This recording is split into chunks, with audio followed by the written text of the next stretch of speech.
आणखी तत्व पदार्थ शोधन हे 8वं. एकंदर 8 मिळून अंतरंग साधनं आहेत आणि यज्ञादी जी कर्म सांगितलेली बहिरंग साधनं आहेत. कोणाला अंतरंग म्हणायचं, कोणाला बहिरंग म्हणायचं विभागणी केली. नंतर त्यांचं लक्षण सांगावं लागतं. नंतर लक्षण समन्वय म्हणतात त्याला. कोणाला म्हणायचं अंतरंग साधन, व्याख्या केली. ज्या साधनांचा साक्षात उपयोग श्रवणामध्ये व्हावा किंवा ज्या साधनांचा साक्षात उपयोग ज्ञानामध्ये झाला पाहिजे, त्याचं नाव आहे अंतरंग साधन. कोणाला समजली नाही व्याख्या, नवीन असल्यामुळे तुम्हाला थोडा त्रास होईल, काही दिवसांनी समजेल हळूहळू. माझं असं प्रामाणिक मध्ये तुम्हाला काल म्हणलं मी, विचारसागर हा ग्रंथ एकदा श्रवण करण्याचा नाही आणि एकदा ऐकून तो ठेवून बांधून ठेवण्याचा तो ग्रंथ नाही, जीवनभर आपल्या जीवनात उतरण्याचा तो ग्रंथ आहे. एकदा ऐकल्याने कोणालाही समजणार नाही, कारण शब्द नवीन, शब्दांचा अर्थ नवीन, पुन्हा त्या एकमेकांचा संबंध काय होतो सगळं नवीन.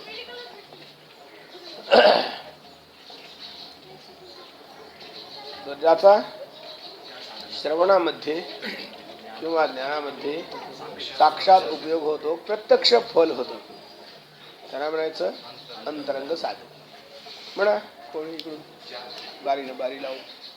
ज्याचा श्रवणामध्ये किंवा ज्ञानामध्ये साक्षात म्हणा. ज्याचा म्हणल्यामुळे काय म्हणायचं असेल, पुल्लिंग साक्षात उपयोग होतो. साक्षात उपयोग होतो. आता तुम्हाला प्रत्यक्ष फल शब्द म्हणायचा असेल, फल, तर अगोदर लक्षात ठेवायचं ज्याचे, सुरुवात करताना ज्याचे म्हणावं लागेल. ज्याचे ज्ञान श्रवणामध्ये किंवा ज्ञानामध्ये प्रत्यक्ष फल होते, साक्षात फल होते. फल म्हणजे उपयोग. त्याला म्हणायचं त्या ज्ञानाला, त्या साधनाला अंतरंग साधन म्हणतात. ज्या साधनांचा श्रवणामध्ये किंवा ज्ञानामध्ये साक्षात उपयोग होतो त्याला अंतरंग साधन असे म्हणतात. ज्या साधनांचा श्रवणामध्ये किंवा ज्ञानामध्ये साक्षात उपयोग होतो त्याला अंतरंग साधन असे म्हणतात. ज्या साधनांचा श्रवणामध्ये किंवा ज्ञानामध्ये साक्षात उपयोग ज्या साधनाचा ज्ञानामध्ये श्रवणामध्ये प्रत्यक्ष लक्ष ठेवलं नाही. श्रवणामध्ये किंवा मननामध्ये 1 2 3 4 झाले. कसा उपयोग होतो? उपयोग होतो पण कसा, त्याला काय जोडलंय विशेषण, शेपूट जोडलं त्याला, शेपूट. उपयोग होतो. कसा उपयोग होतो, कोणीकडून होतो, लक्षात नाही ठेवलं. ज्याचा श्रवणामध्ये आणि ज्ञानामध्ये प्रत्यक्ष आणि म्हणायचं नाही किंवा ज्ञानामध्ये प्रत्यक्ष वैकल्पिक उभयान्वय अव्यय जोडायचे.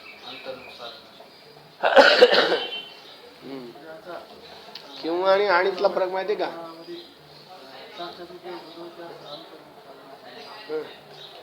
ज्याचा श्रवणामध्ये किंवा ज्ञानामध्ये साक्षात उपयोग होतो त्याला साधना अंतरंग. ज्या साधनांचा श्रवणात किंवा ज्ञानामध्ये उपयोग होतो, प्रत्यक्ष उपयोग होतो त्या ज्याचा श्रवणात किंवा ज्ञानामध्ये साक्षात उपयोग होतो त्या साधनांना बरोबर. ज्या साधनामध्ये माणूस बुडून जातो, निमग्न होतो, तन्मय होतो. मध्य कधी म्हणायचं? मध्ये अधिकरणे सप्तमी आधारो अधिकरण. परत एकदा रिपिटेशन अगेन्स्ट. ज्या लक्ष ठेवलं नाही, झोपेत होत, झोप झाली नाही. ज्या साधनांचा श्रवणामध्ये किंवा ज्ञानामध्ये प्रत्यक्ष उपयोग होतो त्या साधनांना अंतरंग साधन. ज्या साधनांचा श्रवणामध्ये किंवा ज्ञानामध्ये उपयोग होतो कसा? प्रत्यक्ष म्हणजे कळतं का? प्रत्यक्ष म्हणजे काय? साक्षात म्हणजे प्रत्यक्ष म्हणजे साक्षात. त्या साधनाचा ज्ञानामध्ये किंवा श्रवणामध्ये प्रत्यक्ष उपयोग होतो अंतरंग. ज्या साधनाचा श्रवणामध्ये किंवा ज्ञानामध्ये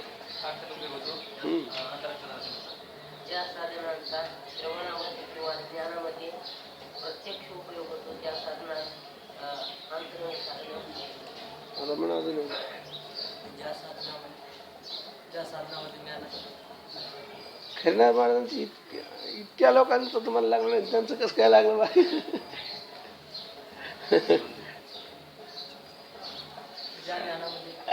तसं नाही, आपल्याला काय म्हणायचं, त्यांना अंतरंग साधन म्हणतात. कोणाला म्हणतात? ज्याचा उपयोग होतो. कशामध्ये उपयोग होतो? ज्यांचा श्रवणामध्ये किंवा ज्ञानामध्ये ज्यांचा उपयोग होतो असं नाही ना, ज्यांच्यामध्ये उपयोग होतो, ज्यांनी उपयोग होतो असं होत नाही ना.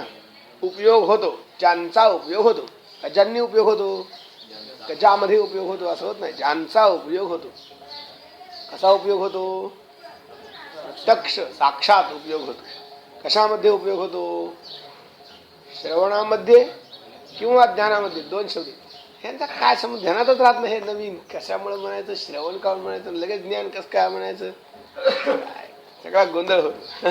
ज्या साधनाचा ज्ञानामध्ये किंवा श्रवणामध्ये उपयोग होतो, एक राहिला अजून, कमी राहील, चुकलं नाही, कमी राहील. साधनांचा श्रवणामध्ये श्रवणामध्ये किंवा ज्ञानामध्ये प्रत्यक्ष उपयोग होतो, त्याचा अंतरंग साधन. बस म्हणा.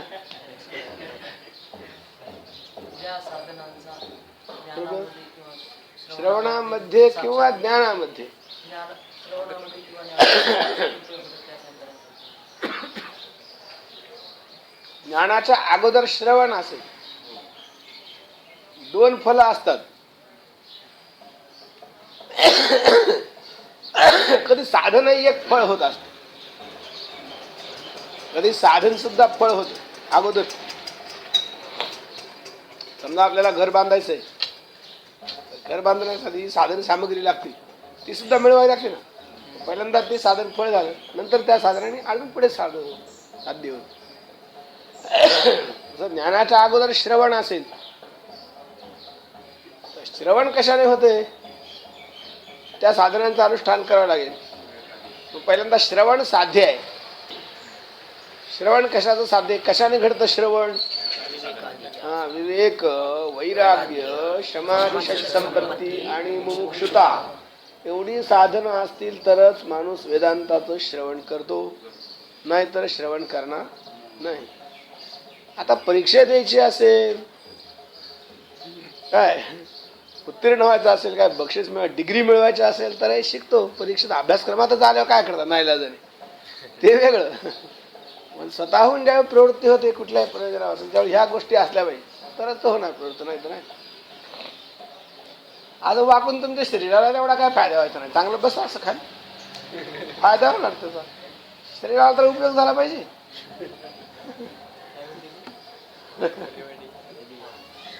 सवय नाही, सवय.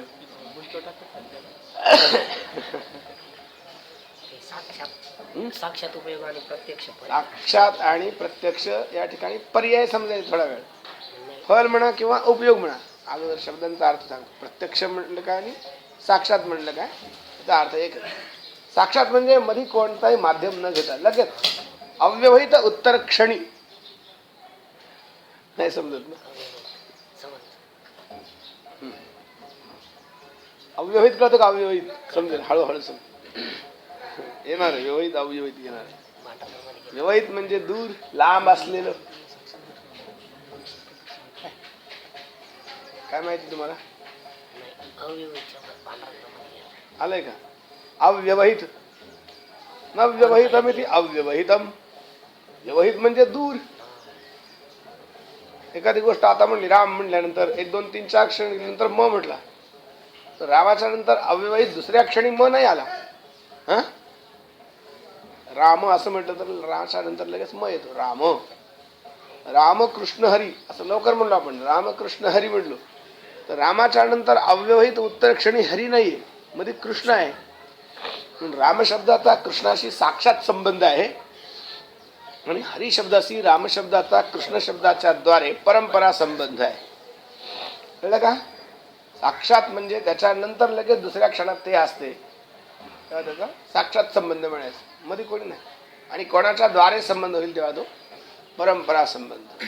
जसा संबंध परंपरा तसा उपयोग सुद्धा साक्षात परंपरेनं होतो. ह्याच जसं आपण पायऱ्या चढतो, पहिल्या पायरीनंतर दुसऱ्या पायरीवर लगेच दुसऱ्या पहिल्यानंतर लगेच दुसरीवर जातो आपण, आहे का नाही? का तिसरीवर जातो? उतरताना पण तसं करू नका, बरोबर एका नंतर एकच उतर. मोठा आनंद होऊन जायचा. प्रयोग करून बघू नका, विषयाची परीक्षा घेत जाऊ नये.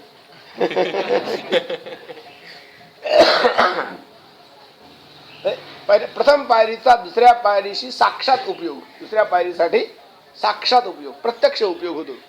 दुसऱ्या पायरीमध्ये प्रत्यक्ष उपयोग चढताना कोणत्या पायरीचा होतो? पहिल्या पायरीचा. चढताना दुसऱ्या पायरीसाठी प्रत्यक्ष उपयोग कोणता? पहिल्या पायरीचा होणार. कळलं का नाही? आणि दुसऱ्या पायरीच्या द्वारे तिसऱ्या पायरीशी पहिल्या पायरीचा उपयोग होतो, परंपरेनं उपयोग झाला. कळला का उपयोग? फायदा, फळ, साक्षात परंपरा समजावं. प्रत्यक्ष म्हणजे साक्षात, आणि साक्षात म्हणजे त्याच्यानंतर लगेच ते असते तेव्हा ते साक्षात झालं. आणि मध्ये कोणी असेल तर मग परंपरेनं झालं.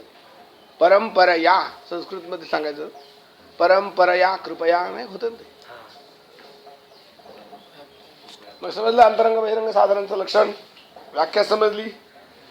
कोणाला नाही समजली अंतरंग म्हणजे काय बहिरंग म्हणजे काय, व्याख्या लक्षण कोणाला समजलं नाही. अंतरंग कशाला म्हणायचं? अगोदर अंतरंगाचं चाललंय ना, बरोबर आहे. त्यामुळे बहिरंगाचं विचारणं बरोबर नाही. बहिरंगाचं नाही समजलं हे बरोबरच आहे, कारण अजून ते सांगितलंच नाही. ठीक आहे, बहिरंगाला समजलं नाही, बरोबर सांगितलं. अंतरंग समजलं का नाही? अंतरंग लक्षण ज्याचा साक्षात उपयोग असतो. कशामध्ये? श्रवणामध्ये किंवा ज्ञानामध्ये. दोन्हीपैकी कोणाचा एकात उपयोग असेल तर त्याला अंतरंग म्हणायला काही हरकत नाही. मग श्रवणामध्ये कोणाचा उपयोग आहे? साक्षात सांगितलं विवेकादी 4 साधनांचा श्रवणात उपयोग आहे. कशावरून? ज्याच्या ठिकाणी हे विवेकादी 4 साधनं नाहीत त्याला सांगितलं, त्याचं नाव ठेवलं गोड एक बहिर्मुख. ज्याचं मुख बाहेर आहे, वृत्ती बाहेर सारखी इकडे विषयाकडे, अर्थात विषयामध्ये आसक्त असलेला, चिकटलेला विषयासक्त जो पुरुष आहे त्याला बहिर्मुख म्हणायचं. त्याच्याला विवेकादी साधनं नसतात, त्यामुळे त्याची प्रवृत्ती श्रवणात होत नाही. यावरून काय सिद्ध झालं? विवेकादी 4 श्रवणात साक्षात उपयोग आहे. यामुळे विवेकाधिकांना अंतरंग साधन म्हणायचं. त्यानंतर आता काय राहिले? श्रवण मनन निध्यासन. म्हणतात यांच्याशिवाय सुद्धा ज्ञान होत नसतंय. ज्ञानासाठी हे उपयोगाचे आहे, म्हणून श्रवणादी 3 उपयोग ज्ञानामध्ये. ज्ञानाच्या दृष्टीने हे अंतरंग आहे, श्रवणाच्या दृष्टीने ते अंतरंग आहे विवेकादी. त्याच्यानंतर सांगितलं तत्वम. अरे तत्वमसी महावाक्याने ज्ञान होत असतं, ब्रह्मज्ञानाचं साक्षात साधन आहे तत्वमसी महावाक्य. पुढे येईल किंवा महावाक्यानं ज्ञान होण्यासाठी अगोदर पदाच्या अर्थाचं ज्ञान पाहिजे का नाही? पदाच्या अर्थाचं ज्ञान असल्याशिवाय वाक्याच्या अर्थाचं ज्ञान कसं होईल आपल्याला? म्हणून म्हणतात अभेद ज्ञान होण्यासाठी तत् आणि त्वम या पदाचा अर्थ सुद्धा कळायला पाहिजे. तत् आणि त्वम पदाच्या अर्थाचं ज्ञान झाल्याशिवाय सुद्धा अभेद ज्ञान होत नसतं. यावरून तत्वम पदार्थ शोधन हे सुद्धा ज्ञानाचं साधन आहे, म्हणून ते अंतरंग साधन आहे. एकंदर विवेकादी 4 श्रवण मनन निध्यासन आणि तत्वम पदार्थ शोधन ही 8 अंतरंग साधने आहेत.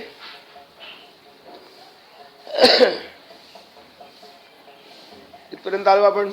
पान क्रमांक 8 16व्या अंकापासून आपण सुरू करणार. या अगोदर तुम्हाला सगळं समजलं असं मी समजतो. कदाचित माझ्या समजण्यात चूक असेल तर सांगा, म्हणजे कोणाला समजलं नाही ते सांगा. समजले? अंतरंग उशिरा आलेले महाराज कोळकर समजलं का? हे काय चाललंय? नाही समजलं?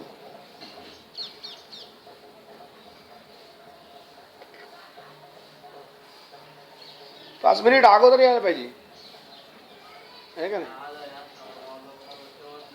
अरे राम राम, मी तुमच्यापेक्षा जास्त आजारी आहे.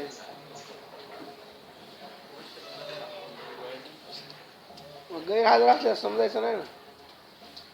बघा विद्युत प्रवाह असा चालू असतो, मध्ये थोडा केसा एवढा जरी खंडित झाला तरी पुढे प्रकाश फल नाही व्हायचं. खंडित प्रवाह झाला चालेल का ते? लूज कॉन्टॅक्ट असला तरी जमत नाही.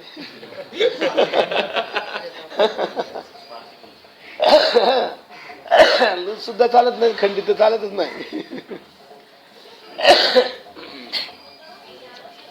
ग्रंथ घेतला का नाही, वाचला का? आता हे चालू असलेलं काय झालंय, पुढे जे व्हायचं ते थोडं वाचून येत जा. अंदाज आपलं एवढं होऊ शकतं गडे, वाचून यायचं घरी. तुम्ही घरी वाचल्यानंतर तिथं अज्ञान तयार होणार तुमचं, आपल्याला काही कळत नाही. मग इथं आल्यानंतर काही अज्ञान जाणार, काही ज्ञान होणार. अज्ञान जरा थोडं ढिल्ल होणार, शिथिल होणार. कळलं का? पुन्हा त्याचं अजून मनन केलं की पुन्हा जाणार, पुन्हा अजून त्याचा अनुवाद करून सांगितल्यानंतर पुन्हा कमी होणार. आणि इथं आल्यावर अज्ञान तयार झाल्यावर त्याची निवृत्ती कुठं होणार? आणि घरी अज्ञान तयार करून यायचं, इथं घालवायचं.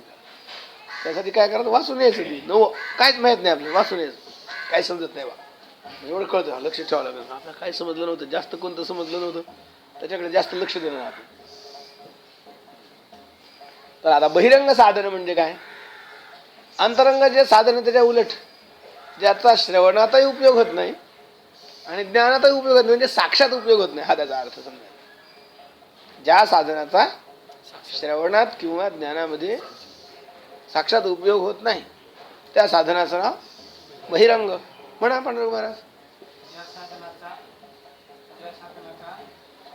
उपयोग साक्षात होत नाही, कशात होत नाही ज्ञानामध्ये किंवा श्रवणामध्ये. दोनच गोष्टी ध्यानात ठेवा, श्रवणात किंवा ज्ञानात. लिहिलंय, ज्या का ज्ञान में अथवा श्रवण में प्रत्यक्ष फल होई नाही.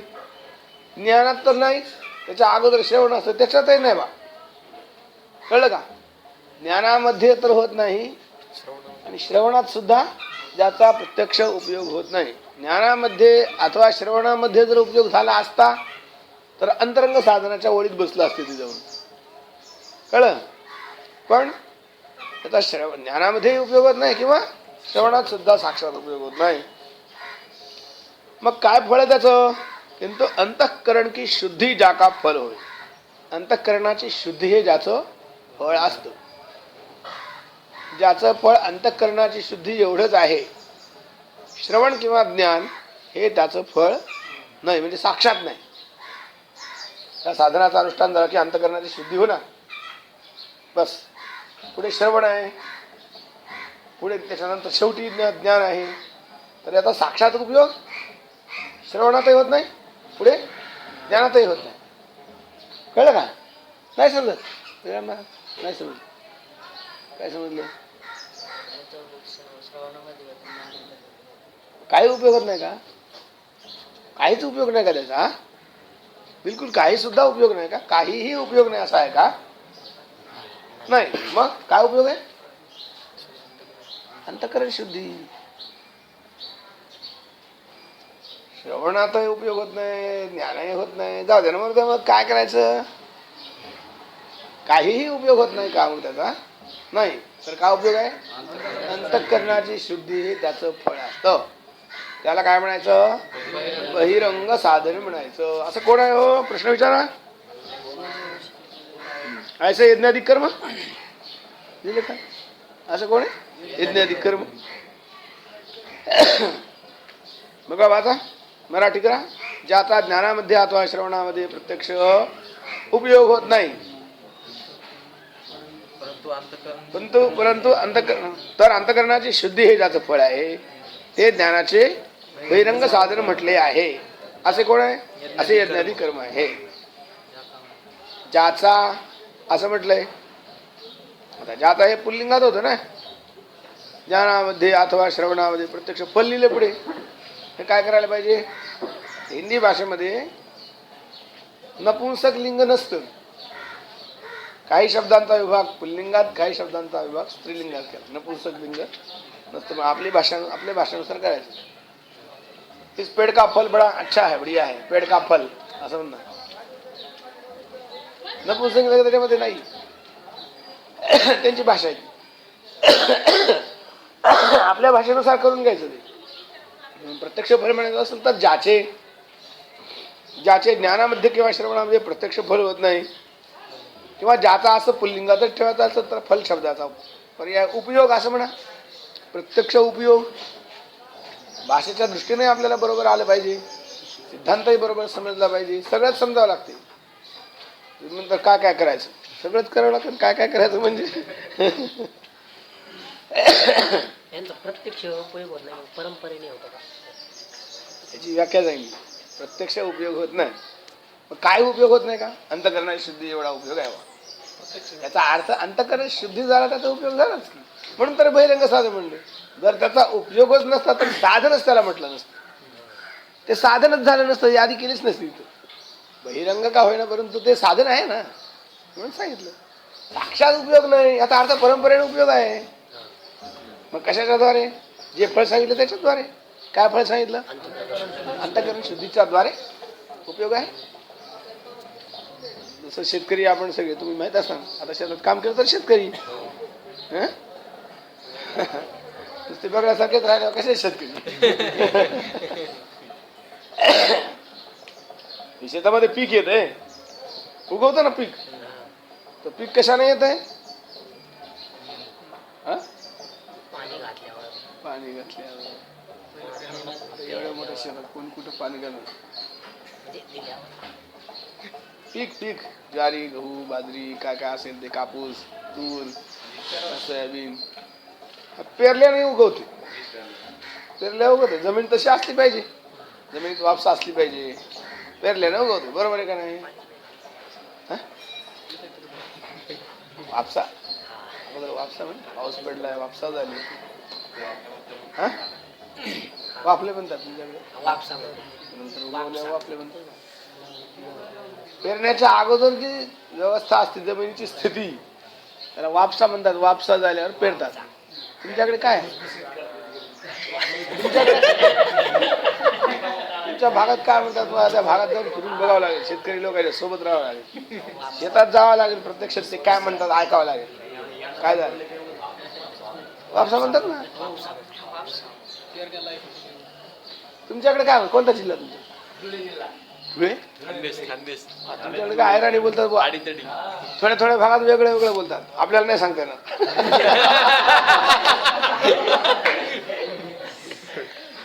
एकदा कीर्तन आलं की तिकडे गाडी घेऊन रस्ता थोडा चुकला. कोणतं गाव कशात रस्ता चुकल्यानंतर ते बोलतात काय समजत नाही. मग ते तिथल्या माणसाला फोन दिला, त्याची भाषा वेगळी यायची, पण त्यांची त्यांना माहिती असते. मग त्याची सांगितलं हा बरोबर आहे. मग कसं सांगा, ऐराणी बोलतात.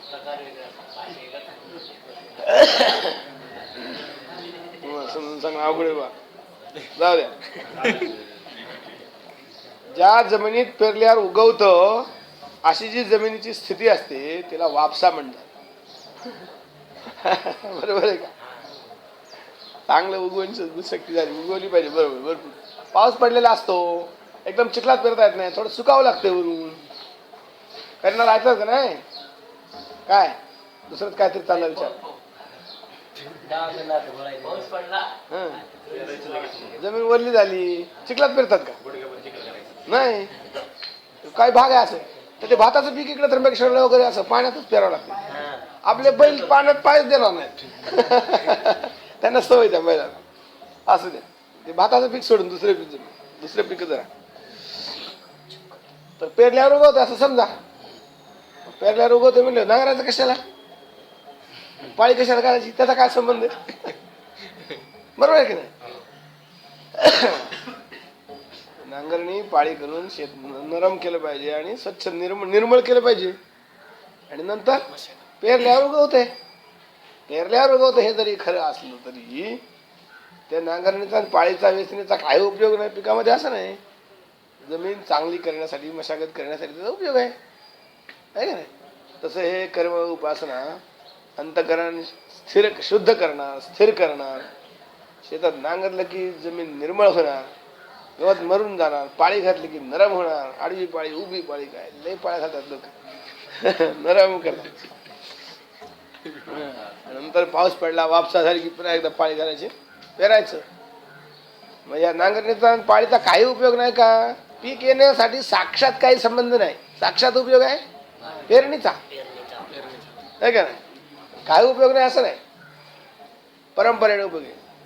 शास्त्रामध्ये उदाहरण आले हे, भावतिकारांनी सांगितलं हे पिकासाठी कसं असतं, नाही उपयोग आहे, खासच उदाहरण हे ज्ञानेश्वर महाराजांनी लिहिलंय.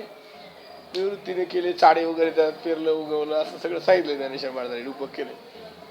तर अंतःकरण नावाची एक भूमी म्हणजे जमीन, त्याच्यामध्ये ज्ञान नावाचं पीक येणार आहे. त्याच्यामध्ये बी पेरावं लागते, महावाक्य रूपी बी पेरतात सद्गुरू कानाच्या नळ्याच्या द्वारे. ते चाड्या असते नळी, नळ्याने बी जाते ना, कानाचं हे नळे जमिनीपर्यंत पीक गेलं पाहिजे. तेव्हा जमीन अगोदर कशी पाहिजे, शुद्ध पाहिजे, हे का नाही. अंतःकरण शुद्ध आणि स्थिर पाहिजे, एकाग्र पाहिजे. नाहीतर इकडं तिकडं सगळे लगेच कसं काय समजायचं, काहीच कळायचं नाही. सुईच्या नाकात दोरा व्हायचा, लय शक्ती लागते का त्याला, सुईमध्ये दोरा व्हायला लय शक्ती लागते. पण इकडे बघत बघत चाललंय, किती 6 महिने दिवस दोरा जाणारच नाही त्याच्यामध्ये. लक्ष एकाग्र पाहिजे, गोष्ट छोटी आहे पण एकाग्र असली पाहिजे लक्ष. तसं अंतःकरण शुद्ध आणि स्थिर करायचं काम हे यज्ञादी कर्म करतात. अंतःकरणाची शुद्धी हे त्याचं फळ आहे, ज्याचा ज्ञानामध्ये किंवा श्रवणामध्ये साक्षात उपयोग नाही, प्रत्यक्ष फळ नाही. तर अंतःकरणाची शुद्धी हे त्याचं फळ आहे. त्या साधनाला बहिरंग साधन म्हणतात.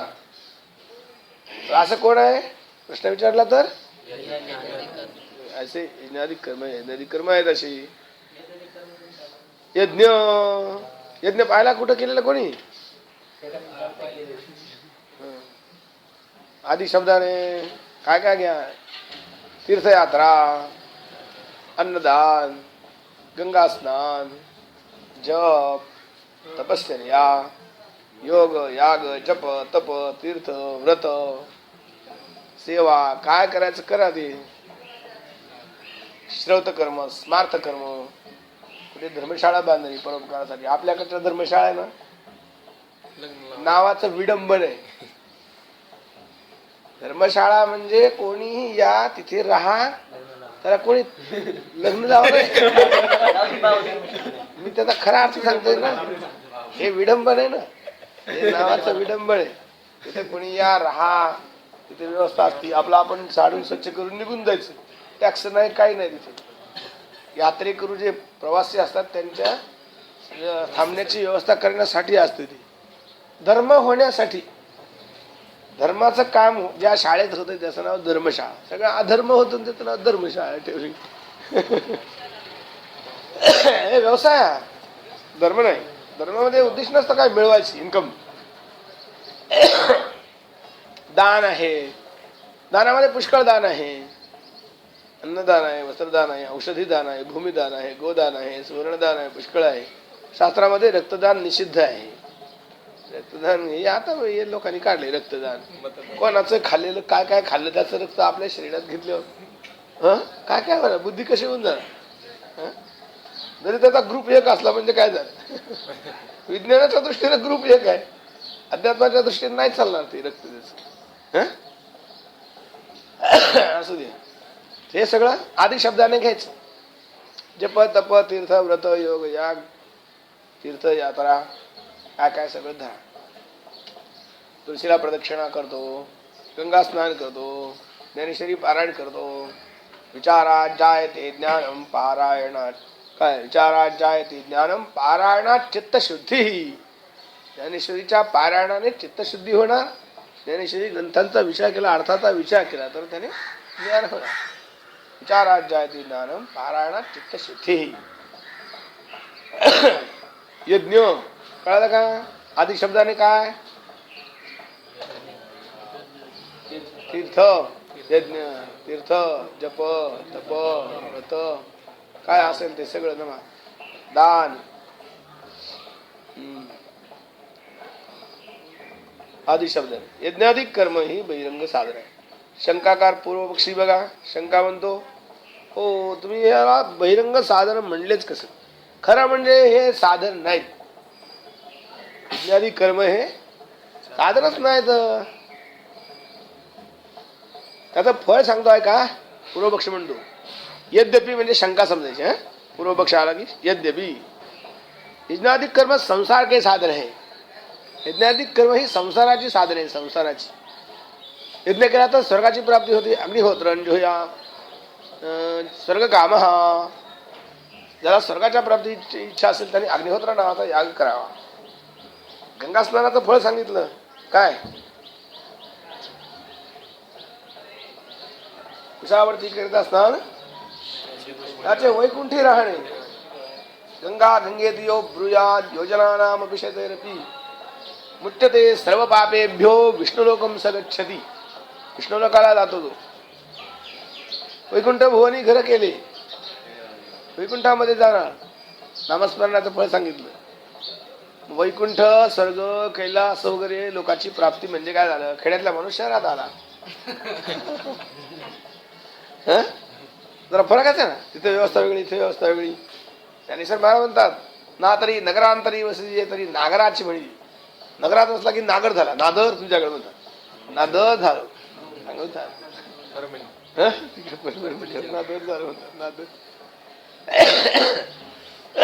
नागर शब्दाचा पर्याय तो नादर. नगरात राहिल्यामुळे चांगला झाला. जरासं चांगलं झालं. एखाद्या शेतकऱ्याकडे गाई होती, त्याला कधी हिरवं मिळतच नव्हतं खायला. योग पुण्य असं आलं की चांगल्या बागायतदार शेताकडे गेली. मका खाती, काय खाती, काय खाती. तर काय झालं? चाराच खाणार ना कडबा. काय गुलाबजामुन खाती का तिथे? किती श्रीमंताच्या घरी गेली तर तसं आहे. स्वर्गात वैकुंठात जाणं म्हणजे तो एक संसारच आहे. म्हणजे यज्ञाधिकारी सगळे कर्म तुम्ही बघा. विष्णू सहस्रनामाचं फळ बघा पुढे. फलश्रुती कधी वाचली का नाही? काय काय फळ होतं पुढे? ते इदम श्रेण्या नित्यम यष्टाभि परिकीर्तयेत नाशुभम प्राप्नुयात किंचित सौमत्र हे च मानव.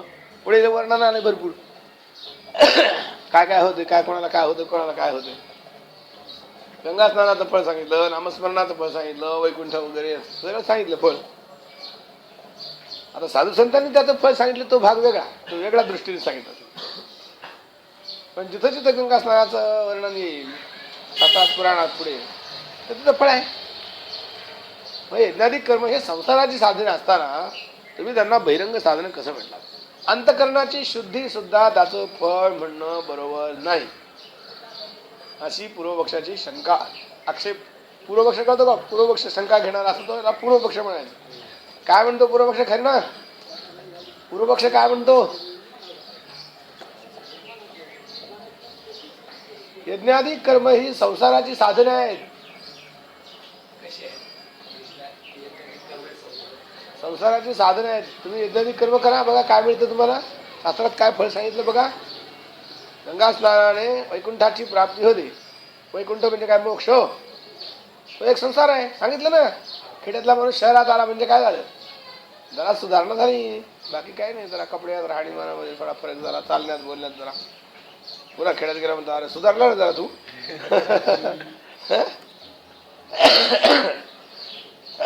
यज्ञाधिक कर्म संसाराची साधन आहे. कशी साधन आहे विचारलं बा खरणार. लय मोठा प्रश्न विचारला. कशी काय साधन? कशी आहे म्हणून शास्त्र सांगतो म्हणून. दुसरं कामाला काय माहिती का? आम्ही काय गेलो का? आता गेलो काय सांगायला नाही का? काही लोक आले असतील काय इतिहास पुराण, त्यांना प्रत्यक्ष अनुभव घेता येत नाही. यज्ञयागाधिकाऱ्यांनी स्वर्गाधिकाच्या फळाचा आता प्रत्यक्ष कोणाला अनुभव घेता येणार नाही. शास्त्र सांगतं म्हणून तस्मात शास्त्रम प्रमाणन्ते. जे अदृष्ट फळ सांगितलंय ना ते शास्त्र सांगतं म्हणून. बाकी काय आपल्याला आधार? शास्त्र प्रामाण्य आपल्याला. शास्त्राने सांगितलं यज्ञाचं फळ स्वर्ग, नामस्मरणाचं फळ स्वर्ग. पुष्कळ सांगितलं. पुत्रार्थी लभते पुत्रान्, मोक्षार्थी लभते गतिं गणपती स्तोत्रम षड्भिर्मासे फलं लभेत, विद्यार्थी लभते विद्यान्, धनार्थी लभते धनम. हे काय संसार नाही तर काय? धनाची प्राप्ती झाली, पुत्राची प्राप्ती झाली, लग्न होत नव्हतं, लग्न झालं. काय काय फळ आहे? द्रौपदीची कथा सांगतात मागच्या जन्मातली. त्या लग्न व्हायची खूप इच्छा होती पण वय उलटून गेलं, लग्नच झालं नाही. खूप तपश्चर्या केली जोरात. भगवान शंकर प्रसन्न झाले. तेव्हा वय म्हातार खूप झाली. भगवान शंकर प्रसन्न झाले. काय पाहिजे आता? काय तेव्हा ती असं वैतागून म्हणली पती दे, पती दे, पती दे, पती दे, पती दे. शंकर बोलले अहो आता घोटाळा झाला, आता काय करू नये. 5 वेळा म्हणली तू. आता 5 नवरे होणार, पण ह्या जन्मात नाही होणार. आता नाही, तू म्हातारी झाली. पुढच्या जन्मात 5 नवरे जाईल. तपश्चर्या केली भगवान शंकराची, काय फळ मिळालं? मोक्ष, पती मिळाली, एक नाही 5. कळलं का कसं असते यज्ञादी कर्म संसाराची साधनं कशी? शास्त्राने सांगितलंय, अमुक करा अमुक फळ मिळेल, अमुक करा अमुक फळ मिळेल, अमुक करा अमुक फळ मिळेल, गंगा स्नान करा अमुक फळ मिळेल, नामस्मरण करा अमुक फळ मिळेल, अमुक करा पुत्र कामेष्टी याग करा पुत्र प्राप्ती होईल. ते मला सांगितलं, कारिडी याग करा पाऊस पडेल. तर यज्ञादी कर्म ही संसाराची साधनं आहेत. तिल ते अंतःकरण की शुद्धी भी कहना संभव नाही. त्यांच्यानी अंतःकरणाची शुद्धी म्हणणं सुद्धा संभवत नाही. थोडक्यात पूर्वपक्ष एका शब्दात अंतःकरणाची शुद्धी सुद्धा फळ त्याचं म्हणणं बरोबर नाही. का? ते संसाराची साधन आहे. संसार मिळा अंतःकरण शुद्धी होणार नाही. समजा तुम्ही मनामध्ये संकल्प ठेवला अमुक अमुक आपल्याला प्राप्त व्हा म्हणून एखादा जप सुरू केला तर ते फळ प्राप्त होणार, अंतःकरण शुद्ध नाही होणार. त्याच्यात पुण्य त्याचं संपून गेलं, नाही होणार अंतःकरण शुद्धी. मग कसं काय तुम्ही म्हणतात अंतःकरण शुद्धी फळ यज्ञादी कर्माची? संसारात फळ होत आहे की होत नाही? आता दोन्ही फळ सांगितले. हरिपाठ म्हणतात तुम्ही, हरिहरी म्हणण्याचं फळ पुष्कळ सांगितले. वैकुंठ भुवनी घरे गेले, चतुर्भुज नरभुवनी ठेले, काय काय सांगितले. सगळ्या मुक्ती सांगितल्या, सलोकता समीपता स्वरूपता साहित्याचं सगळ्या प्रकारच्या मुक्ती सांगितल्या. सलोकता म्हणजे काय? लोकाला जाणं, त्या गावात त्या लोकाला, देवाच्या लोकाला गेला. समजा हा देव इथे उभा आहे, हे देवाचं गाव आहे, हा देवाच्या गावात गेला तर सलोक म्हणजे देवाच्या लोकांनी सहित कोंडाला हा जाणारा झाला. लोकांनी सहित लोकात गेला ना, लोकांना युक्त हा झाला. सलोक हा माणूस, त्या माणसाचा धर्म सलोकता स्थिती त्याला मिळाली. त्याला सलोकता, वैकुंठात गेला म्हणजे सलोकता. आता पंढरपूरला गेले म्हणजे सगळं देवाच्या जवळच जातात असं काही नाही. मग देवाच्या कोणी समीप गेला, समीपता स्थिती त्याला मिळाली. समीपता, सलोकता, समीपता. काही लोकांना देवाचं स्वरूप प्राप्त होतं, चतुर्भुज वगैरे देवाच्या सारखं. सारूप्य, सरूपता, रूपेण सहिता सरूपता. स्वरूपता नाही म्हणायचं, सरूपता, रूपाने सहित अशी स्थिती मिळते. काही लोकांना सायुज्य म्हणजे देवासारखं ऐश्वर्य प्राप्त होत असतं. हे सलोकता, समीपता, स्वरूपता, मुक्ती. त्याचं नाव मुक्ती आहे, आडनाव. आडनाव मुक्ती. समीपता काय सांगितलं? देवाच्या जवळ. समीप म्हणजे जवळ. समीपता जवळ स्थिती मिळाली, देवाच्या जवळची स्थिती. समीपता, स्वरूपता, रूपेण सहिता स्वरूपता, सायुज्यता. सगळे फळ सांगितले. पापनिवृत्ती फळ सांगितलं. ज्ञानेश्वर महाराजांनी तर मला आक्षेप कळत नाही, प्रश्न कळत नाही. पुण्याची गणना कोण करी? पुण्याची गणना कोण करी? ज्ञानेश्वर महाराजांनी प्रश्न विचारलाय का? कोण पुण्य मोजतो? हरिहरी म्हणणाराचं पुण्य कोण मोजतो? ज्ञानेश्वर महाराजांना माहित नाही म्हणून त्यांनी आपल्याला विचारलं, कोण करतो पुण्याची गणना? असा अर्थ आहे का त्याचा? मग काय,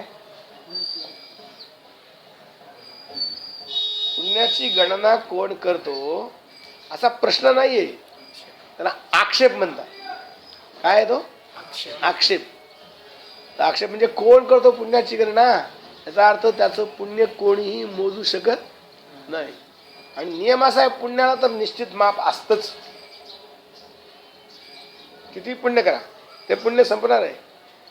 हे कसं काय म्हणलं पुण्याची गणना कोण करी? अशी एक स्थिती आहे, ते मापाच्या बाहेर गेलेलं असते. मुक्ती स्थिती त्याला म्हणतात. मुक्त जीवन मुक्त कृतार्थ झालेला पुरुषाला ब्रह्मरूप स्थिती त्याला प्राप्त झाली ना, तो पुन्हा खाली येत नाही. ब्रह्मदेव झाला तरी खाली होतो, ब्रह्मस्वरूप प्राप्त झाल्या पुन्हा नाही. नस पुनरावर्तते पुनर्जन्म न विद्यते यद्गत्वा न निवर्तन्ते.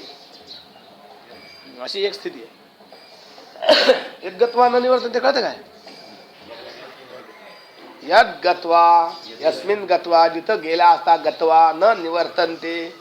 थोडं संस्कृत शिकलं, थोडं थोडं कळायला पाहिजे, मनानेच कळायला पाहिजे. तेवढं आपण लक्ष देत नाही, काही नाही. असू दे. तर अशी स्थिती वर्णन केलेली आहे. पुण्याची गणना कोण करी? पुन्हा मोक्ष प्राप्त होतो असं वर्णन आहे हरी हरी म्हणल्यावर का नाही. उच्चारणी पाही मोक्ष सदा असं आहे. मोक्ष होतो असं लिहिलंय आणि वैकुंठ भोवणी घर केले असे लिहिले. चतुर्भुज होऊन ठेवले असे लिहिले. चतुर्भुज होतो म्हणजे वैकुंठातला चतुर्भुज वेगळा, इथला चतुर्भुज वेगळा.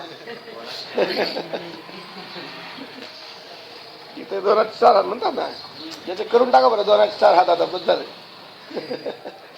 चतुर्भुज झाला माहिती का ना चतुर्भुज. चतुर्भुज कोणाला माहितच नाही का. असं काय नाही सगळं माहिती. सगळ्या कळत. चला यज्ञाधिक साधन ही संसाराची साधन आहे. 2-4 हात समजत नाही बा, त्यांनी समजून सांगितलं त्यांना असं. म्हणून मला तुम्हाला कळलं नव्हतं काय. मग अभिनय करून दाखवलं काय बरं. बरं बरं त्यांना वाटलं समजलं नाही म्हणून त्यांच्याकडे ज्या अर्थी बघितली त्यांना वाटलं. चला ऐका. यज्ञाधिक कर्म ही संसाराची साधन आहे. आता ज्ञानेश्वर महाराजांनी काय सांगितलंय, मोक्षही होतो असं सांगितलं आणि संसार मिळतो असंही सांगितलंय. मग काय म्हणावं, नेमकं काय फळ आहे. शंका येते का नाही तुम्हाला, का नाही येत. त्याने मुक्तीच्या आधी साधी गेल्या म्हणले, वैकुंठ भोवनी घर केले, मोक्ष प्राप्त होतो म्हणून सांगितलंय, लक्ष्मी वल्लभ होते याजवळी म्हणून सांगितलंय. काय काय फळ सांगितलं नेमकं काय. आता फळामध्ये 2च भाग, संसार आणि मोक्ष. हे यज्ञाधिक कर्म संसाराची साधन का मोक्षाची साधन हो, अशी शंका येणार आपल्याला. पूर्व पक्षाचं म्हणणं आहे हे संसाराचेच साधन आहे. दोन्ही प्रश्नाचे उत्तर आहे का. तथापि सकाम पुरुष को संसार के हेतु है. यज्ञाधिक कर्म सकाम पुरुषाला संसाराची साधन आहेत. मनामध्ये संसाराची इच्छा ठेवून तुम्ही साधनाचं अनुष्ठान केलं तर संसार फळ मिळणार तुम्हाला. आणि संसारातल्या पदार्थाची इच्छा नाही, देवा मला काही नको, आणि जर साधन चालू असेल नामस्मरण वगैरे तर त्याचं अंतःकरण शुद्धी होणार. कळलं, त्याचं फळ अंतःकरणाची शुद्धी. ते सांगतात निष्काम को अंतःकरण की शुद्धी की हेतु है. जो निष्काम पुरुष आहे त्याला ही यज्ञाधिक कर्म अंतःकरणाच्या शुद्धीची साधनं आहेत. कळलं का. जो सकाम पुरुष आहे त्याला सकाम को म्हणजे सकाम पुरुषाला, सकाम म्हणजे कामाने सहित, इच्छेने सहित, आणि कामना म्हणजे संसारातल्या पदार्थाची इच्छा, तिचं नाव कामना असं म्हणतात. परमार्थाविषयी कामना कामना नसते. ती कामना सगळ्या कामनांची निवृत्ती करून स्वतःही निवृत्त होत असते, म्हणून तिला कामना म्हणता येत नसते. कळलं काय. नाही समजलं बा. कोणाला समजलं. शिवाजी महाराज तुमचं लक्षच नव्हतं, खालच्या त्याचे बघण्यातच लक्ष गेलं. काय सांगितलं इकडे इकडं नाही. परमार्थामध्ये कामना नसते तर परमार्थामध्ये कामना, सर्व कामना निवृत्त करून स्वतः निवृत्त होतो. बरोबर सांगितलं. परमार्थिक कामना ही सर्व कामनांचा निवृत्ती करून पाहिजे होतो. म्हणून तिला कामना म्हणत नसतात. परमार्थाविषयी कामना म्हणजे इच्छा. ही इच्छा कोटीत बसत नाही का, ती बाकी सर्व इच्छांची निवृत्ती करते आणि स्वतःही निवृत्त होऊन जाते, म्हणून ती कामना नसते. आणि संसारातल्या इच्छा अशा असतात की त्या अनेक इच्छेंना जन्म देणाऱ्या असतात. एक इच्छा झाली तर अनेक इच्छा होणार. कोणती इच्छा करा सांगा तुम्ही, संसारातली कोणती इच्छा करा बघा, तिच्याला 100 फाटे फुटतात की नाही. सांगा कोणती एखादी इच्छा.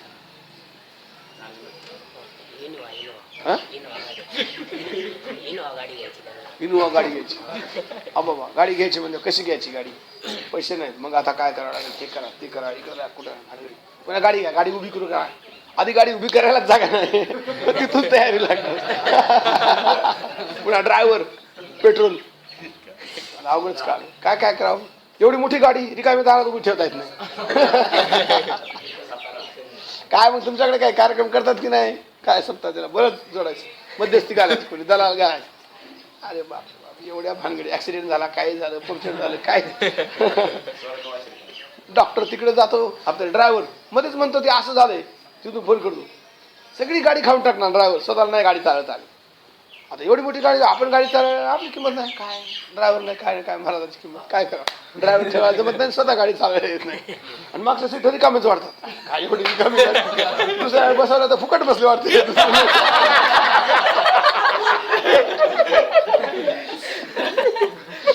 अवघडच आहे. बस अवघड काय भानगडीत बोलू नका. गाडी तिचं नाव मोठे लोक असतात ते गाडीमध्ये येतात, गाडीत येतात, गाडीत जातात, आणि एकटेच नाही सोबत आपल्या भक्त लोकांना गाडीत नेतात.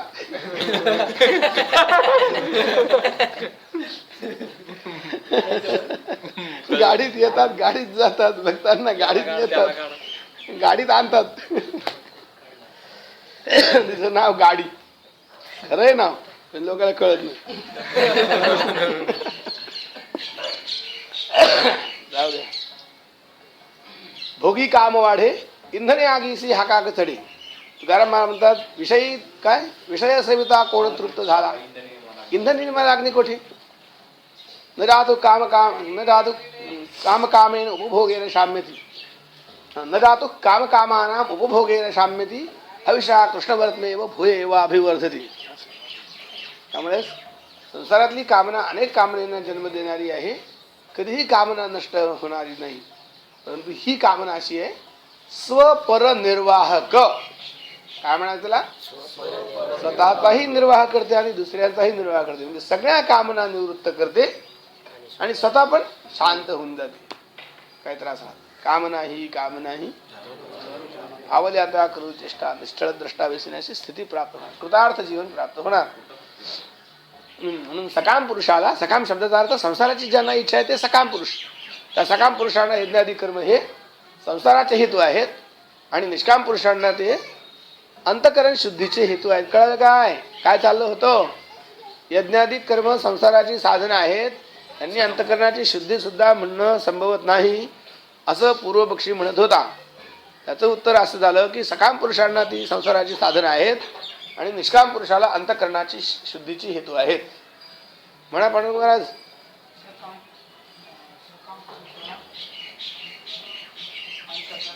ऐकून म्हणा, ऐकून म्हणलं की जास्त बुद्धी चांगली होती तल्लख. बरं एकदा वाचून म्हणा. बघा पूर्वपक्ष मराठीत करून दाखवतो. यद्यपि यज्ञादी कर्म संसाराची साधनं आहेत, त्यांनी अंतकरणाची शुद्धी सुद्धा म्हणणं संभवत नाही, तथापि सकाम पुरुषांना संसाराचे हेतू आहेत आणि निष्कामाला अंतकरणाच्या शुद्धीचे हेतू आहेत. इथपर्यंत आलं, समजलं सगळ्यांना. हो म्हणा. बसलं तरी आता हो म्हणा. चला पुढे. इसी रीति से निष्काम पुरुष के अंतकरण की शुद्धि द्वारा ज्ञान के हेतु है. अशा रीतीने जे निष्काम पुरुष आहेत त्यांचे म्हणजे त्यांनी अनुष्ठान केलेले यज्ञादी कर्म असं मध्ये गृहीत धरायचं. अंतकरणाच्या शुद्धीच्या द्वारे, मराठीत द्वारे होतं. ज्ञान के हेतू है, ज्ञानाचे हेतू आहेत. कोण कोण आहेत यज्ञादी कर्म? काय आहेत? कशाचे? कशाच्या द्वारे? अंतकरण शुद्धीच्या द्वारे यज्ञादी कर्म ज्ञानाचे हेतू आहेत. पण कोणाचे? निष्काम पुरुषांचे. निष्काम पुरुषांचे म्हणजे निष्काम पुरुष कर्तृक, निष्काम पुरुषांनी केलेले. षष्टी कर्तार्थामध्ये धरायची. आता तापच आहे का अवघड आहे. निष्काम पुरुषाचे म्हणजे निष्काम पुरुषांनी केलेले. निष्काम पुरुषांनी अनुष्ठान केलेले यज्ञादी कर्म हे अंतकरणाच्या शुद्धीच्या द्वारे ज्ञानाचे हेतू आहेत. खरणार महाराज समजलं काय? नाही तर घरी गेला डोकं धरून बसणार असं. आता काय करावं, करून दाखवलं तुम्ही डोकं धरून त्या दिवशी, घरात ठेवलं नाही. समजलं का? म्हणून दाखवा सगळंच. कर्म या काय जरा थांब. कर्म संसार के साधन आहे, संसाराचे साधन आहे. बरोबर. अंतकरण की शुद्धी ही करा संभव नाही.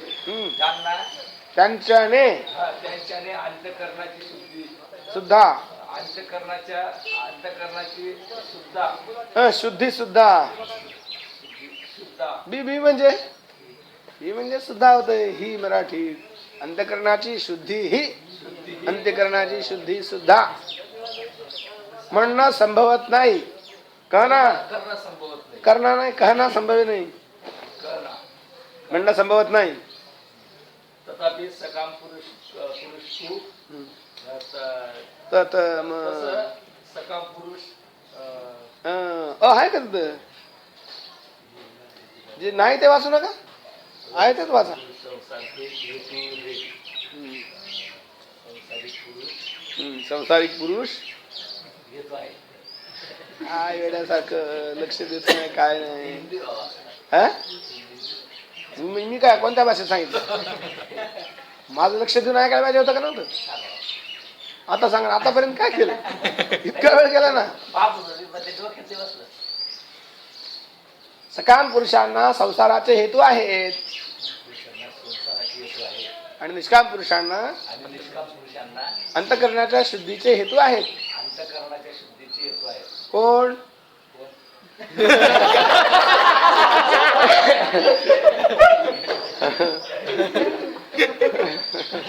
यज्ञाधिक कर्म म्हणा. आता वाक्य पूर्ण कर म्हणा. यज्ञाधिक कर्म हे यज्ञाधिक कर्म हे सकाम पुरुषांच्या सकाम पुरुषांना सकाम पुरुषांना संसाराची साधनं आहेत. यज्ञाधिक कर्म हे सकाम पुरुषांना सकाम पुरुषांना संसाराचे साधन आहेत, साधनं आहेत, हेतू आहेत, कारण आहेत. साधनं आहेत आणि आणि निष्काम पुरुषांना अंतकरणाच्या शुद्धीचे हेतू आहेत. अंतकरणाच्या शुद्धीचे हेतू आहेत. मी तर तुमच्या भाषेत सांगतोय ना, नाहीतर मला शिकवा तरी तुमची भाषा येऊन. म्हणजे तुमच्या भाषेत मला सांगता येईल. कोणाला नाही समजलं अजून? फार अवघड नाही. काय म्हणा तुम्ही? हा काय इकडे बघून सकाम पुरुषाच्या चांगलं व्यवस्थित वाक्य आलं पाहिजे, बरोबर बिनचूक. इकडे माझ्याकडे बघून सांगायचं, विचार करून. आता त्याच्याकडे बघायचं नाही, जे झालं ते झालं.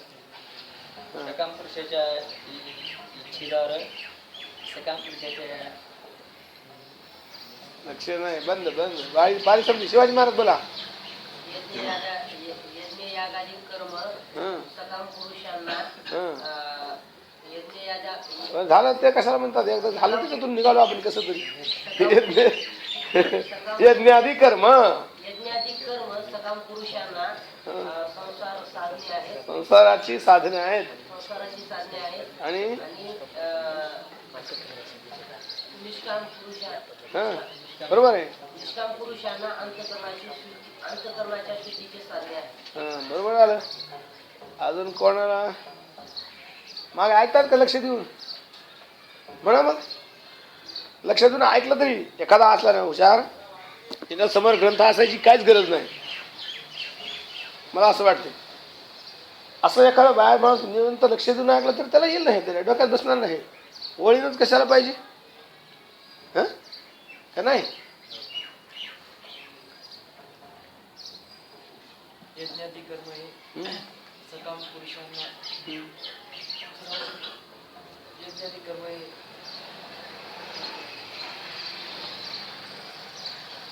संसाराचे साधन आहेत, अंतकरणाची शुद्धीचे साधन आहेत.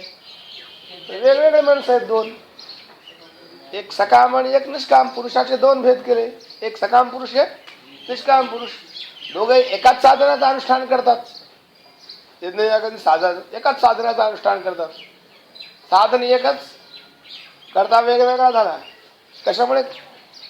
बळीराम महाराज करता वेगळा कशामुळे झाला? याच्यात दोन माणसात फरक कशामुळे पडला? मध्ये फरक तो आत बाहेरून नाही दिसत आपल्याला. कशामुळे फरक झाला? हे दोन करणारे वेगवेगळे झाले. कशावरून? साधन तर एकच चालू आहे. राम राम राम राम राम राम सगळेच चालू आहे. राम नाम तो सब कुछ कहे, ठक ठाकुर और चोर, जिस नाम से तरे ध्रुव प्रहलाद वो नाम कुछ और. क्या बात है भाई? इसमें विलक्षणता और है क्या?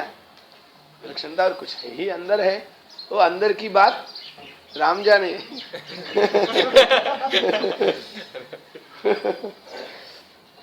काय फरक आहे? यज्ञादी कर्म हे थोडं थांबा ना.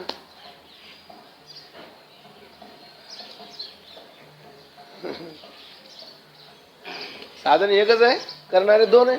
काय फरक झाला यांच्यामध्ये? काय फरक आहे? भेद सांगायचा यांचा. वैलक्षण्यं तत्किम.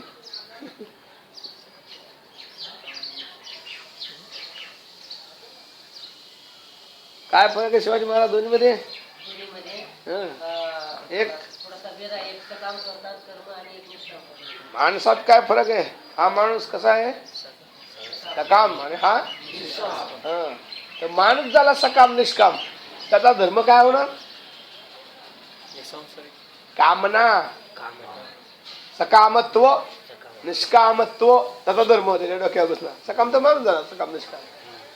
कामना इच्छा, इच्छा असणं इच्छा नसणं, है का नाही? हा फरक आहे. त्यामुळे फळामध्ये फरक होणार लगेच. एकच साधन, दोन्ही दिसती सारखी, परम जाणे तो पारखी. एक बैसणी घेती झोप, एक बैसणी काय म्हणतात, एक बैसणी करते जप, एक बैसणी घेते झोप. दोघे सारखे दिसतात बाहेरून बघणार. असं पांघरून घेतलेलं असतं. एक झोप काढतो आणि एक जप करतोय. ज्याला बरोबर कळत अरे हे झोपलंय गड्या. लहान लेकराला माहित नसतं ना, डोळे झाकून जप करत असतात. ते म्हणणार बाबा झोपलेत. त्याला सांगितलं बाबा काय करतोय बघ, बाबा झोपले. माहितच नाही, त्याला म्हटलं झोपल्याच असतं. असं साधनाचं अनुष्ठान एकच साधन आहे, करणारे दोन वेगवेगळे आहेत. त्यामुळे फळामध्ये फरक झाला. तर सकाम पुरुष आहे, साधना अनुष्ठान करतो, त्याला संसार प्राप्त होणार. निष्काम पुरुष आहे, साधनाचं अनुष्ठान करतो, अंतःकरण शुद्धी फळ होणार. काय पाहिजे बघा तुम्हाला? कितीही संसारातले साधन मिळू द्या, दुःख जाणारच नाही. कारण दुःखाचं कारण आहे इच्छा, अंतःकरणातली वासना. आणि अंतःकरण शुद्ध झालं तर संपलं दुःख. सकाम पुरुषाला संसाराची साधनं आहेत आणि निष्काम पुरुषांना अंतःकरणाची शुद्धीची साधनं आहेत. कोण? यज्ञाधिक कर्म. समजलं का? मग तुम्हाला विचारलं यज्ञाधिक कर्म संसाराची साधनं आहेत का अंतःकरण शुद्धीची साधनं आहेत? प्रश्न विचारला तर माहिती हो दोन्ही आहेत. कसं काय दोन्ही सांगतात? बरोबर, दोन्ही बरोबर आहे. सकाम माणसाला ते संसार देणार, निष्काम पुरुषांना अंतःकरण शुद्धी फळ देणार. समजलं? नाही समजलं म्हणा. ठीक. यामुळे काय म्हणायचं? अशा अर्थी निष्काम पुरुषाने अनुष्ठान केलेले अंतःकरण शुद्धीच्या द्वारा ज्ञानाचे साधन असल्यामुळे त्यांना काय म्हणायचं? बहिरंग साधन म्हणतात. या ते बहिरंग साधन कहिये है, यामुळे त्यांना बहिरंग साधन म्हणतात. समजलं? खूप सावकाश चाललंय, हळूहळू. जरासं वेगाने पाहिजे मला वाटते, पण काय करा, वेग वाढला की जरा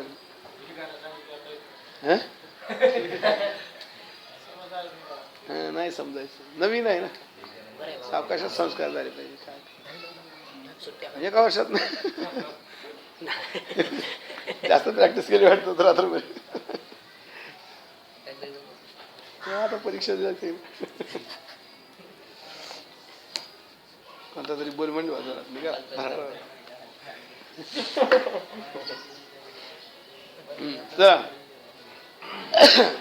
यज्ञाधिक करणं बहिरंग साधन का म्हटलं समजलं? त्याच्या अगोदर सांगितलं होतं अंतरंग. एवढं समजून घेता घेता लगेच दुसरं नवं चाले बा. पुन्हा हे झालं की अजून दुसरं नवच. तेच ते सांगितलं. मग एवढं पुढे जायची काय गरज? झालं इथं मागचं चिंतन करायचं, ध्यानात ठेवीत ठेवीत जायचं, पुढे नवीन नवीन ध्यानात ठेवायचं, तेव्हा संग्रह होणार ना. सगळं ध्यानात आणायचं, परत मागून डोळे झाकून विचार सांगत पहिल्यापासून सुरुवात झाला तेव्हापासून. नुसतं तुम्ही ध्यानात आणत जा, ग्रंथ न घेता तुमच्या डोक्यात राहणार ग्रंथ झालेलं. फक्त त्याचं स्मरण करायचं पुन्हा पुन्हा. पहिल्यांदा काय झालं, नंतर काय झालं, काय काय झालं, काय काय झालं. कधी कधी वेळ द्या त्याला, स्मरण करा नुसतं. चांगलं बसवा त्याला. आधी समजून घ्यावं लागेल. नुसतं डोळे झाकले होते काय? खेळणार महाराज लगेच प्रॅक्टिस सुरू केली बा, डोळे झाकून. आता नाही डोळे झाकायचे, आता लक्ष देऊन ऐकायचं, समजून घ्यायचं. ठीक आहे. त्यामुळे यज्ञाधिक बहिरंग साधन म्हटलेत.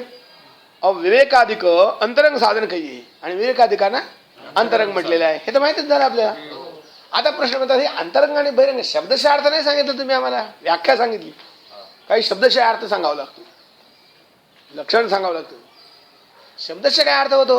अंतरंग बहिरंग म्हणजे अंतरंग म्हणजे जवळचे, बहिरंग म्हणजे लांबचे, असं का? बरोबर, ठीक आहे. ते ग्रंथकार सांगतात. विवेक बहिरंग नाम दूरी का है और अंतरंग नाम समीप का है. किती छान सांगितलं. अंतरंग बहिरंगाची व्याख्या झाली, पण शब्दाचा अर्थ सांगायचा राहिला होता, सांगितलं. अंतरंग म्हणजे जवळ आणि बहिरंग म्हणजे जे लांबचं आहे त्याला काय म्हणायचं? बहिरंग. आणि जो जवळचा आहे मग शिकलेले लोक म्हणतात यांचे अंतरंग आहे बरं का. बाबांचे अंतरंग आहेत, बाबांच्या जवळ असलेले ते बाबांचे अंतरंग आहेत. लगेच समजून घ्यायचं आपण. अंतरंग जवळचे,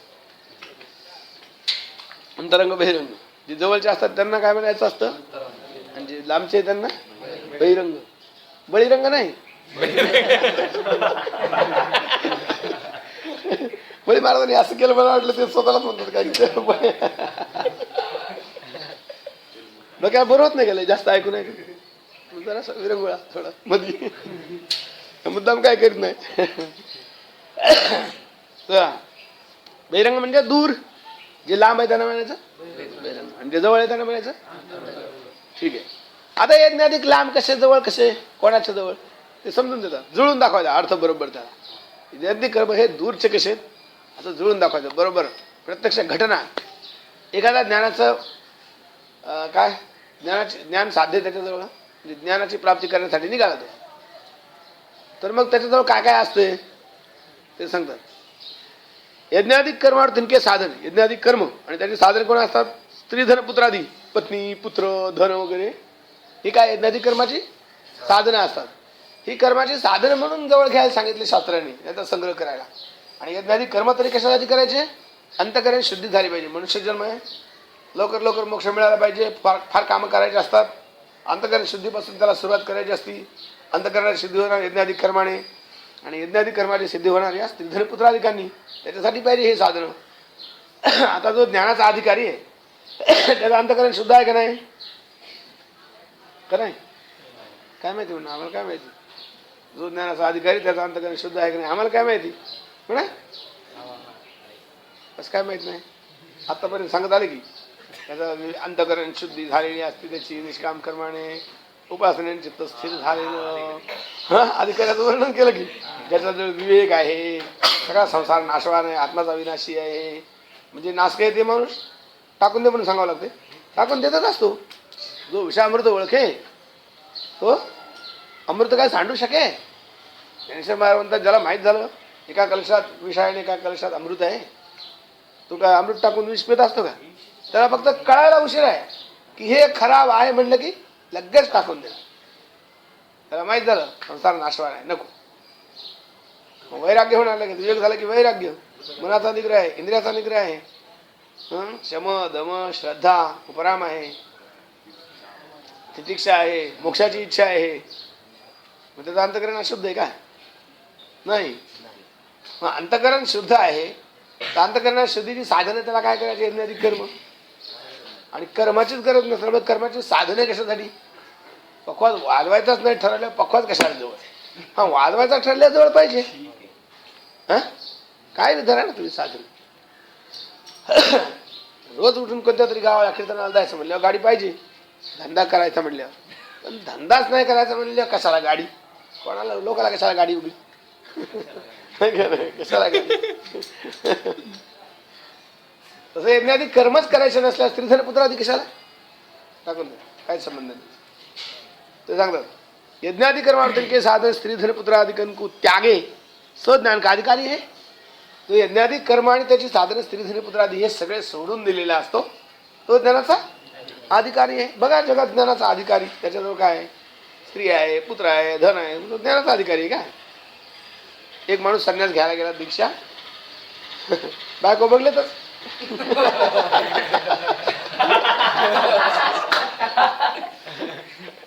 कोणाच तरी वचन आहे, काखे घेऊन या दारा म्हणे मज संन्यासी करा अरे संन्यास घेऊस तर तरी बाजूला ठेवून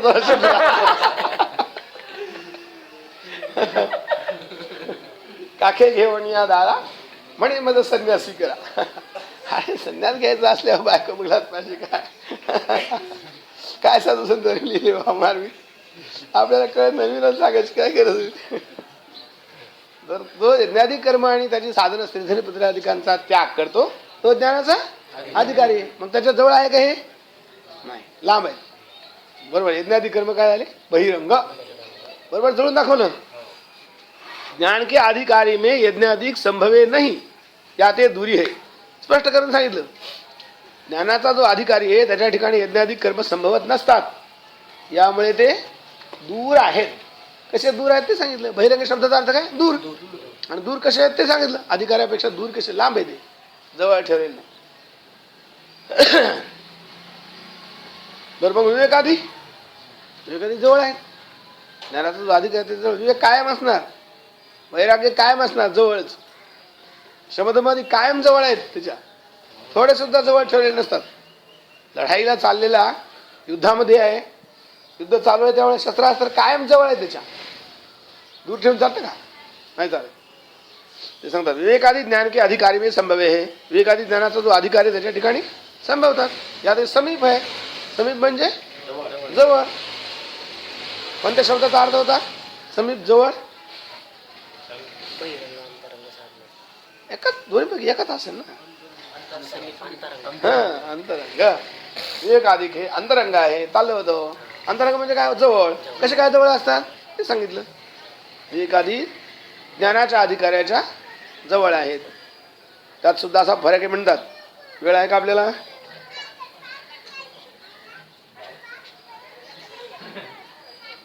गीतेचा पाठ घेऊ हा गीतेचा वाद सोबत.